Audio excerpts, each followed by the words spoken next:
Hey guys, today I've got a Maytag washer and electric dryer set, and right now I've got them hooked up. I'm going to show you that everything's working perfect on them. I always do a video like this as if you were standing here yourself testing it out. That way you know when you take it home, plug it in, everything's going to work great.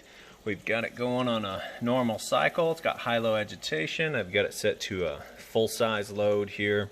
Of course, I've tested all of this stuff out to make sure everything's working perfectly.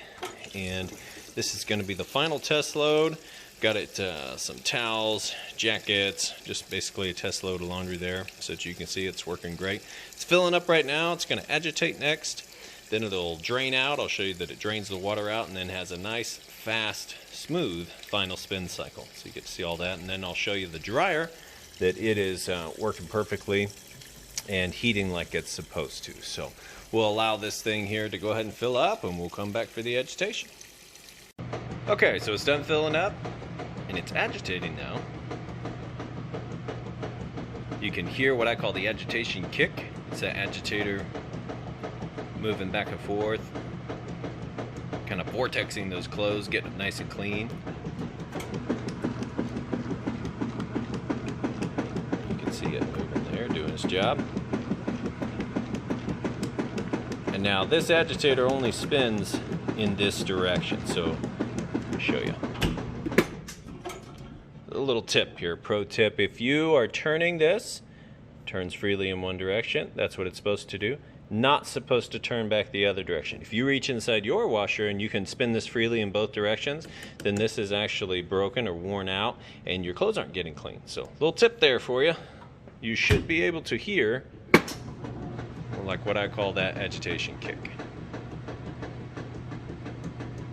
So we'll come back when it is draining that water out. Okay, moved out of the wash cycle. You can hear it draining that water out nice and fast there. And then from here, I'm not going to lift this up and show you that it's draining simply because it's in neutral cycle right now. So if you lift this up and close it, it'll start to spin, and you're not supposed to do that because you don't want it to spin with a bunch of water in there. So you do really, the owner's manual says don't open the lid once you've started the cycle. And there's a safety switch in there that shuts it down when it's spinning or draining, because technically the drain is on that spin cycle. It's just in neutral mode right now. So it's draining without spinning. It'll kick over, it'll spin to extract the water out of those clothes. Then it's going to fill up with fresh water, rinse, and we'll be on to the final spin cycle, which is what I'll come back for and show you that it's nice, smooth, fast. We'll move over to the dryer. All right, we're in the final spin cycle. It's getting up to full speed right now. As you can see and hear, nice smooth operation.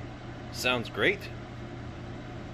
Now I'm going to lift the lid up, show you that it is in fact spinning nice and fast. It's got a brake feature on it, so it should stop pretty quickly.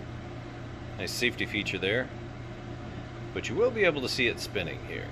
So here we go.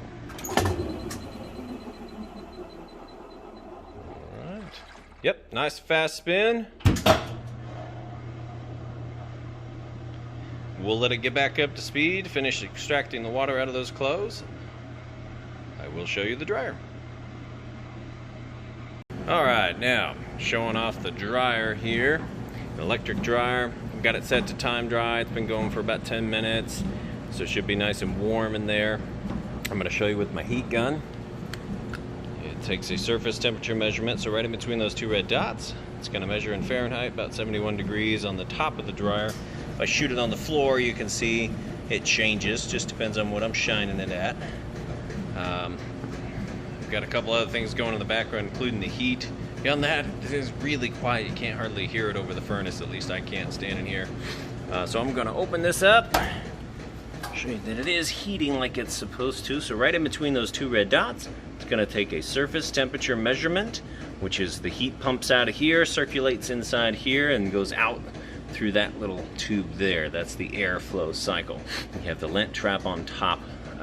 The inside of your dryer is going to get anywhere from about 95 up to 195, just kind of depends on what your heat setting is at, which up here I'll show you. You can change. Nice bright light in there. So you have a couple different heat settings. You have high, low, no heat, automatic, and then like a tumble dry and then a wrinkle prevent. So several options here for getting your clothes dry or delicate items. But that's pretty much gonna be it here, guys. Appreciate you taking the time to watch my video. If you have any questions at all, feel free to reach out, and y'all have a great day. Thanks.